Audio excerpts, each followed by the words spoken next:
दोस्तों, आप सब यहाँ पर बात करते हैं मिस्टर पवनदीप राजन एंड उनके कॉन्सर्ट्स को लेके बात करते हैं। Yes, you can say that कि बहुत से लोग ये बोल रहे हैं कि बीच बीच में अभी रिसेंटली आपने देखा होगा कुछ दिनों से पवनदीप के कॉन्सर्ट हो भी रहे हैं, नहीं भी हो रहे हैं। एक्चुअली क्या है कि वो जो उनकी तबीयत ठीक हुआ नहीं थी ना, उनकी मॉम की, तो उन्होंने थोड़ा सा ब्रेक मांगा था और ज़रूरी भी था ब्रेक, और दिवाली भी थी बाय द वे, तो इस वजह से उनके कॉन्सर्ट्स नहीं हो रहे।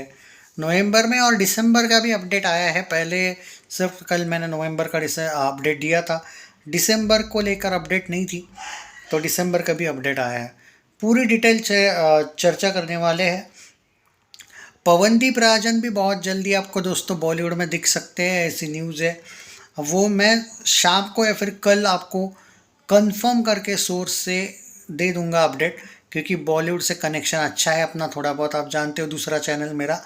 तो मैं वो कंफर्म नहीं है अभी तक, मतलब कंफर्म इन द सेंस अगर वो न्यूज़ भी अगर कंफर्म होगी तो मेरे पास अभी कंफर्मेशन वाली नहीं आई है, इसलिए मैं अभी कुछ नहीं बोल रहा हूँ। But there are high chances कि बहुत जल्दी आपको एक बहुत बड़ा सरप्राइज़ मिलने की तैयारी है। एक बात तो माननी पड़ेगी अगर वो सरप्राइज़ मिलता है तो, कि पवनदीप राजन अपने फैंस से बहुत कुछ छुपाते हैं, छुपा रुस्तम है, और सेपरेट एक कह सकते हैं कि अच्छा सरप्राइज़ देने के लिए ही इन्होंने ऐसा किया है।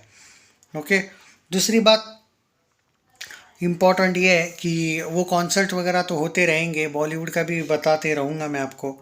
दूसरी इम्पोर्टेंट बात यह है कि थोड़ी सी पवनदीप राजन के पीआर टीम से जब मेरी बात हुई थी, उनकी टीम, पीआर टीम से नहीं कह सकते, उनके क्लोज लोगों से जब बात हुई थी, और मैंने कहा था कि जो क्रिटिसिज्म होता है उन पे आप कैसे हैंडल करते हो, क्योंकि मैंने ओपनली बोल दिया उनको कि मैंने देखा है कि जब पवनदीप के कोई हेटर्स आते हैं और कुछ क्रिटिसाइज करते, कुछ भी बोलते हैं, देखो उनको बोलना अलग बात है, तुम फैमिली को लेके कुछ ना कुछ बकचोदी करते रहते हैं ये लोग हेटर्स, तो इन पे आप कुछ एक्शन लेने वाले हो या नहीं। तो उन्होंने कहा है कि दोस्तों, मतलब उन्होंने मुझे जो कहा वो मैं बता रहा हूँ आपको। उन्होंने ये कहा है कि पवनदीप राजन का वो स्वभाव नहीं है कि वो किसी को कुछ बोले। ऑब्वियसली उनकी, मतलब पवनदीप राजन ने ही अभी तक कोई एक्शन लेने को नहीं कहा है ऐसे लोगों पे भी। हो सकता है आगे चल के जब वो, क्योंकि देखो जो भी डिसीजन होता है पवनदीप सर का होता है, ऐसा उन्होंने कहा है, और उन्होंने कुछ नहीं कहा है अभी तक उस मामले में। तो ये प्रैक्टिकली एक बात बोलूँ दोस्तों, ये थोड़ा सा गलत है। I mean he is very humble, मैं सब मानता हूँ, सब अच्छा ही है, वो भी मैं मानता हूँ। लेकिन क्या है कि जब कोई चीज़ फैमिली पे आती है, तो या फिर कोई आपकी सिस्टर को कुछ बोले, देखो आप एक हद तक सहना सही है, शांति से रहना सही है एक हद तक। इतना जो कमेंट्स कुछ लोग करते रहते हैं, ठीक है, उनको भी धोखेबाज ये वो कहते रहते हैं, पर जब फैमिली पे जाते हो आप यार, तो कुछ तो एक्शन लेना चाहिए, मेरा ये मानना है। चलो वो उनकी चॉइस है, मैं क्या ही बोल सकता हूँ। तो वो भी मैंने मैसेज क्लियर कर दिया। बहुत से लोग मुझे बोल रहे थे कि पवनदीप राजन ने कुछ एक्शंस लेनी चाहिए, लेंगे या नहीं पता नहीं भाई। रही बात जो लोग अरुणिता के फैंस हैं, उनके लिए तो सबसे बड़ा सरप्राइज़ ये है कि जो प्रीतम है, उनके प्लानिंग के अकॉर्डिंग अरुणिता को दो बड़े सॉन्ग्स मिल सकते हैं बड़ी फिल्मों में।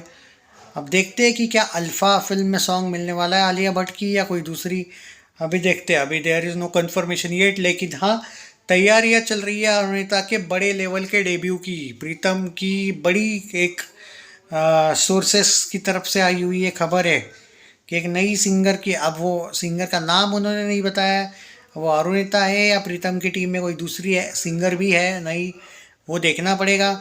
बट नई सिंगर की बात हुई है तो भाई बॉलीवुड के लिए तो अरुणिता नई है, तो आप एकदम नहीं मान सकते कि ये नहीं है कि भाई ये नहीं होगी। There is high chance of Arunita debut, official debut in Bollywood. मतलब देखो, छोटे मोटे फिल्मों में सॉन्ग गाना अलग बात है, हिमेश रेशमिया का भी सॉन्ग उसने गाया था वो फिल्म में, हिमेश की फिल्म में, वो बात अलग है। बड़े लेवल पे सॉन्ग जब गा रही है तो भाई अब तो कुछ एक्सपेक्टेशन ज़्यादा कर सकते हैं ना, और बड़े प्रोडक्शन हाउस के साथ अगर वो काम करेगी तो मज़ा है भाई। दोनों का एक कहूँगा मैं, एक सक्सेस देखने को मिल रहा है भाई। ठीक है, अब आप कह सकते हो कि ब्रेकअप के बाद ये सही नहीं है एंड ऑल, ये मैं एक बात बोलूँ, पता नहीं क्यों, मतलब मैं ये बात कह रहा हूँ, मुझे बिलीव नहीं हो रहा है, मतलब मैं खुद शॉक्ड हूँ कि मैं ये कह रहा हूँ। बट ब्रेकअप के बाद जो भी हुआ इनका अच्छा ही हुआ भाई। ठीक है, मतलब ब्रेकअप नहीं था तो भी कुछ बुरा था ऐसा नहीं है, पर मैंने देखा ना अरुणिता डायरेक्ट प्रीतम के साथ उनको लॉस एंजलिस वगैरह, भाई मतलब अमेरिका में कॉन्सर्ट्स, ऊपर से शायद बॉलीवुड एंट्री इतनी जल्दी हो रही है। पवनदीप राजन को लेके भी मैं देख रहा हूँ कंटिन्यू कॉन्सर्ट्स चल रहे हैं। मे भी उनको भी उनकी तरफ से भी बॉलीवुड का सरप्राइज देखने को मिलने वाला है। तो ठीक है, मतलब अगर दोनों एक दूसरे के साथ नहीं भी है, हाँ ये बात तो मैं भी मानता हूँ कि आप इतनी इम्प्रोफेशनल ना मत रहिए भाई। अनप्रोफेशनल वर्ड सही है, मत रहना कि लोग तुमको ये बोले कि भाई पर्सनल लड़ाई और दूसरी लड़ाई अलग होती है। हाँ यार, पर्सनल लड़ाई अलग होती है भाई। तुम पर्सनल, मतलब मेरा ये पॉइंट ऑफ व्यू है कि कभी अगर सिंगिंग कॉन्सर्ट्स मिलता है तुम्हें अच्छे खासे, तो तुम जस्ट बिकॉज तुम्हारी पर्सनल लड़ाई है तो तुम नहीं बोलोगे। अपॉर्चुनिटी कभी छोड़नी नहीं चाहिए भाई, छोटी मोटी भी, चाहे वो बॉलीवुड हो, चाहे वो कॉन्सर्ट्स हो, चाहे वो छोटा मोटा एल्बम ही क्यों ना हो, क्योंकि अपॉर्चुनिटीज़ बहुत कम मिलती हैं। तो जस्ट बिकॉज आपका ईगो बाजू रख के आप कर सकते हो ना काम। दोनों को बोल रहा हूँ मैं, किसी एक को नहीं बोल रहा हूँ। और फैमिलीज मैटर आएंगे भाई, वो तो करते ही रहेंगे तुमको बार बार ये क्या कहते कंट्रोल। अब तुम्हें समझ में आना चाहिए ना दोनों को कि भाई तुम लोग अब इतने मेच्योर हो चुके हो कि तुम्हारी मर्जी तुम्हें काम करना है या नहीं, पहली बात। क्योंकि अगर कुछ कॉन्सर्ट, अब देखो दो कॉन्सर्ट्स इन्होंने जो मना किए है, एक बड़ा कॉन्सर्ट था मुंबई का यार उसमें, और एक बड़ा कॉन्सर्ट, उसको ऐसे ही हवा में बड़ा नहीं बोल रहा हूँ यार, देयर आर हाई चांसेस कि बॉलीवुड क्लोज था उस कॉन्सर्ट के, मतलब चांस था एक अच्छा कॉन्सर्ट, इन लोगों ने बस अपनी जीत की वजह से कैंसिल कर दिया। तो नवंबर में होने वाला है, वैसे अभी तक कंफर्मेशन नहीं आया है कि इन्होंने मना किया है, बट अभी तक तो आ जाना चाहिए था ना, अपडेट नहीं आया अभी तक कॉन्सर्ट का, तो शायद मना किया होगा। अब देखते हैं, पवनदीप राजन तो है शायद मुंबई में, उनका एक कॉन्सर्ट है, वो वही कॉन्सर्ट है क्या? उनका तो हो रहा है फ़ायदा, क्योंकि बॉलीवुड का चांस है उस कॉन्सर्ट में, बॉलीवुड वाले आ रहे हैं, कुछ लोग वहाँ पे। तो कभी कभी यार जिद आपकी थोड़ी भारी पड़ सकती है आपके करियर को लेके। बाकी चलो जो भी है, दोनों का भला ही हो रहा है, बुरा तो नहीं हो रहा है। और जो था भाई ब्रेकअप वेकअप, अब मैं क्या कर सकता, किसी को फोर्सफुली तो नहीं बोल सकते ना, चलो आ जाओ यार तुम्हारी जोड़ी अच्छी लग रही है। अब नहीं करना दूसरे के साथ, एक दूसरे के साथ काम तो नहीं करे जाए, बुरा लगता है कभी कभी as a Arudeep fan. But I am happy, and channel subscribe नहीं किया तो कर लीजिए। मेरा पर्टिकुलरली कहना है, चाहे पीयू अपना अरुदीप हो, पवनदीप अरुणिता दोनों हो, दोनों को लेके मैं एक ही बात कह सकता हूँ कि दोनों का करियर थोड़ा बहुत तो यार बेटर हुआ है। पता नहीं क्यों मैं ये कह रहा हूँ, लेकिन ब्रेकअप के बाद मुझे तो ग्रोथ दिख रही है भाई दोनों की, पर्टिकुलरली अरुणिता की तो बहुत ग्रोथ दिखी मुझे।